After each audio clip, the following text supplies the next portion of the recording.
থরথর করে কাঁপছে সৌদি আরব। দিন যত যাচ্ছে আতঙ্কে গলা শুকিয়ে যাচ্ছে আরববাসীর। এই বুঝি আত্মপ্রকাশ ঘটল ইমাম মাহদির। বিশ্ব পরিস্থিতি কিংবা ইমাম মাহদি সম্পর্কে সেখানে কথা বলা প্রায় নিষেধ। নামাজ, রোজা, হজ আর জাকাতের বাইরে কথা বললেই আলেমদের কণ্ঠরোধ করা হচ্ছে সৌদি আরবে। মাহদি আগমনের সত্যকে কেন এড়িয়ে যেতে চায় তারা? ইমাম মাহদির আগমনে কেন এত আতঙ্কিত আরব শাসকরা? কেন তারা এই বিষয়ে এতটা নীরব? এই কঠিন সত্যের উন্মোচন হবে আজকের এই প্রতিবেদনে। আপনি হয়তো দেখবেন সৌদি আলেমরা বর্তমানে বেশিরভাগ আলোচনা করেন নামাজের খুঁটিনাটি নিয়ে। নামাজে হাত কোথায় বাঁধবে, বুকে নাকি নাভির নিচে? আমিন জোরে বলবে নাকি আস্তে? ফরজ নামাজের পর মোনাজাত করা সুন্নত নাকি বিদাত? নিঃসন্দেহে এই আলোচনাগুলো প্রয়োজন। তবে বর্তমান বিশ্বে এর চেয়েও কিছু গুরুত্বপূর্ণ বিষয় রয়েছে যা ইচ্ছে করেই এড়িয়ে যাচ্ছে আরব বিশ্ব।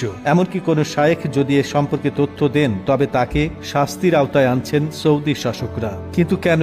এর মূল কারণ হিসেবে ইসলামিক স্কলাররা যা বলছেন তা হল, ইসলামের নামে আরব সাম্রাজ্যের যে বিলাসবহুল ও আড়ম্বরপূর্ণ জীবনযাপন চলছে, ইমাম মাহাদির আগমনে তার মুখোশ উন্মোচিত হয়ে যাবে। তারা সঠিক সত্যকে জনগণের সামনে আনতে চায় না, কারণ এতে তাদের জাঁকজমকপূর্ণ জীবন আর অর্থের প্রতিযোগিতা থমকে যেতে পারে। তবে ইমাম মাহাদিকে নিয়ে নীরব থাকার পেছনে সবচেয়ে বড় কারণ হল, মাহাদির আগমনে আরবদের শাহী জীবন ভেঙে খান খান হয়ে যাবে। রাজতন্ত্রের নামে চলা জুলুমের অবসান ঘটবে। অবাক করার বিষয় হল, ইমাম মাহাদির প্রথম যুদ্ধ হবে মুসলিম তথা আরবের শাসকদের সাথেই, যাদের সাথে যুদ্ধের ঘোষণা আগে থেকেই আছে। তারা কি আর মাহাদির প্রচারে ব্যস্ত থাকবে? যাদের ক্ষমতা একদিন বিলীন হয়ে যাবে, তারা কি ইমাম মাহাদিকে সহজে আপন করে নেবে?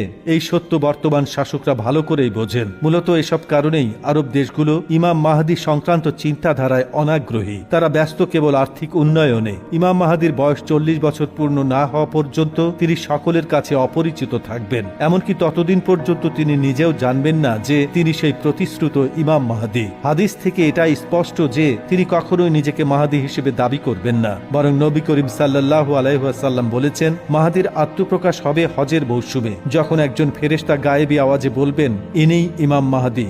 সুতরাং সম্প্রতি যারা নিজেদের ইমাম মাহাদি বলে দাবি করছেন তারা আদতে ভণ্ড। কিন্তু সত্য কি কখনো চাপা দেওয়া যায়? কখনোই নয়। দিন শেষে সত্য প্রতিষ্ঠিত হবে আর মিথ্যার বিনাশ ঘটবে। বর্তমান বিশ্বের অস্থিরতা আর মধ্যপ্রাচ্যের পরিবর্তিত ভূ রাজনীতি অনেককেই ভাবিয়ে তুলছে। ইসলামের সোনালী যুগের সেই ইনসাফ আর ন্যায় বিচার কি তবে খুব সন্নিকটে? আধুনিক প্রযুক্তির এই যুগে তথ্যের টুঁটি চেপে ধরলেও আকাশের সূর্যের মতো সত্য ঠিকই একদিন প্রকাশিত হবে। ইমাম মাহাদির আগমন নিয়ে বিতর্ক কিংবা নীরবতা যাই থাকুক না কেন, মহাপ্রলয়ের আগে সৃষ্টিকর্তার অমোঘ ঘোষণা অবশ্যই বাস্তবায়িত হবে। সাধারণ মুমিনদের দায়িত্ব হল ভণ্ডামের ফাঁদে পা না দিয়ে সহিহ ইলম অর্জন করা এবং সেই কঠিন সময়ের জন্য নিজেকে ঈমানী শক্তিতে বলীয়ান করে